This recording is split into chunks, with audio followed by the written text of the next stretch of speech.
महा cartoon TV. Hello दोस्तों, आज मैं आपको एक और नई कहानी सुनाऊंगी जिसका नाम है परी की आत्मा। किसी जंगल में 3 दोस्त हाथी, ऊंट और सियार रहा करते थे। वो तीनों हमेशा साथ रहते थे। एक दिन वो खेलते हुए किसी और जंगल में पहुंच गए। दोस्तों, ये हमारा जंगल नहीं है। हमें तो बस खेलने से मतलब है, फिर चाहे जंगल हमारा हो या नहीं, क्या फर्क पड़ता है।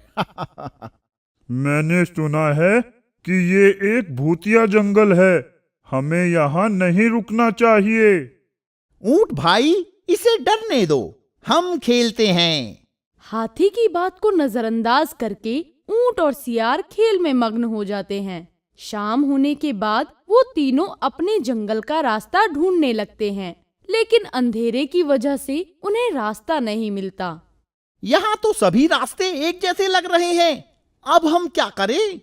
आज रात हम यहीं रुक जाते हैं, कल सुबह वापस चले जाएंगे। नहीं, बिल्कुल भी नहीं। हम पूरी रात इस भूतिया जंगल में नहीं रह सकते। भूत जैसा कुछ नहीं होता है। किसने कहा कि भूत नहीं होते? आवाज सुनते ही वो तीनों हक्के बक्के रह जाते हैं और डरते हुए पीछे मुड़कर देखते हैं, लेकिन वहाँ कोई भी नजर नहीं आता। यहाँ तो कोई नहीं है, फिर ये आवाज किसकी थी? मैं हूँ तो सही। पेड़ को बोलते देख तीनों डर जाते हैं और भागने लगते हैं, लेकिन बोलता पेड़ उनका पीछा नहीं छोड़ता। ये भूतिया पेड़ तो हमारे पीछे ही पड़ गया है। मुझे तो ये समझ ही नहीं आ रहा कि पेड़ अपनी जगह से हिला कैसे।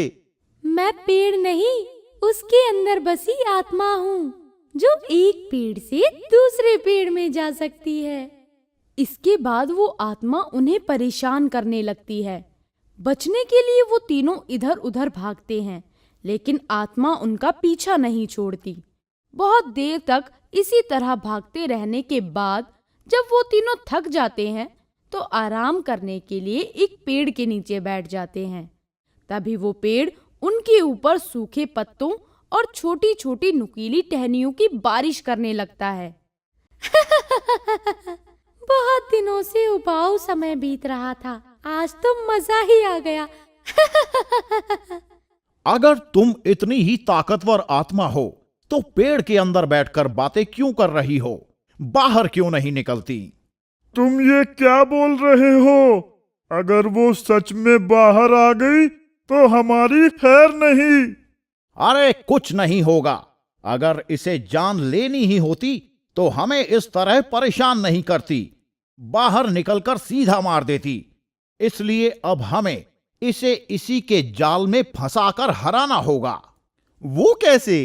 ऊंट धीरे से सारी योजना अपने दोस्तों को बताता है, जिसके बाद वो तीनों अलग अलग दिशा में चले जाते हैं। एक दिशा में हाथी हर पेड़ पर टक्कर मारता हुआ चलता है, तो दूसरी दिशा में सियार अपने नाखूनों से हर पेड़ की छाल उखाड़ता हुआ चलता है। तीसरी दिशा में ऊंट अपनी गर्दन से हर पेड़ के पत्ते गिराता हुआ चल रहा होता है। पूरे जंगल का चक्कर लगाकर थोड़ी देर में वो तीनों अपनी जगह वापस आ जाते हैं। मुझे अपने पूरे रास्ते में वो आत्मा कहीं नहीं मिली। और मुझे भी। इससे ये पक्का हो गया कि वो आत्मा किसी को भी मारना नहीं चाहती, नहीं तो हमें अकेला देखकर वो जरूर हमला करती। हमें उसके मन की बात को जानना ही होगा। दोस्तों, जंगल में आग लगा देते हैं, इससे हमें जल्द घर जाने का रास्ता मिल जाएगा और आत्मा से भी छुटकारा मिल जाएगा। नहीं नहीं, आग मत लगाना। तो ठीक है, एक शर्त पर नहीं लगाऊंगा। तुम्हें बताना होगा कि तुम कौन हो और यहाँ क्या कर रही हो। मैं एक परी हूँ। बहुत समय पहले मैं सभी जानवरों के साथ यहाँ रहा करती थी। एक दिन जंगल में भयानक आग लग गई और उस आग की चपेट में आकर मेरी और जंगल के कुछ जानवरों की मृत्यु हो गई। क्योंकि मुझे पेड़ और हरियाली बहुत पसंद है, इसीलिए मैं इन पेड़ों के अंदर रहना पसंद करती हूँ। तो क्या तुम हमेशा यहीं रहोगी? नहीं, मुझे मुक्ति मिल सकती है, लेकिन वो मुझे तभी मिलेगी जब मैं उस जगह पहुंच जाऊं जहां मेरा पहले घर था। लेकिन मुझे वो जगह नहीं मिल रही। घर के आसपास की कोई खासियत बता सकती हो? हाँ, मेरे घर के पास एक छोटा सा तालाब था। वैसा तालाब पूरे जंगल में कहीं नहीं था। मैंने उसे ढूंढने की बहुत कोशिश की, लेकिन वो मुझे कहीं नहीं मिला। अगली सुबह तीनों दोस्त तालाब ढूंढने निकल जाते हैं। परी की आत्मा भी पेड़ से बाहर निकलकर उनके साथ चलने लगती है। पूरे जंगल में भटकने के बाद उन्हें एक कोने में खाली गड्ढा नजर आता है। हमने पूरा जंगल देख लिया, लेकिन ऐसा गड्ढा सिर्फ एक ही जगह दिखाई दिया है।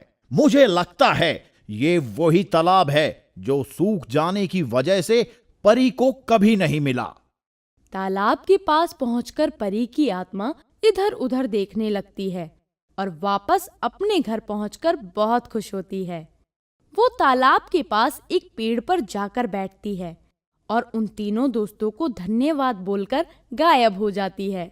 इस तरह हाथी, सियार और ऊंट की मदद से परी की आत्मा को मुक्ति मिल जाती है। अगर आपको हमारे वीडियोस पसंद आ रहे हों तो इन्हें लाइक करें, चैनल सब्सक्राइब करें और हमारे कार्टून शो सबसे पहले देखने के लिए बेल आइकन दबाना ना भूलें।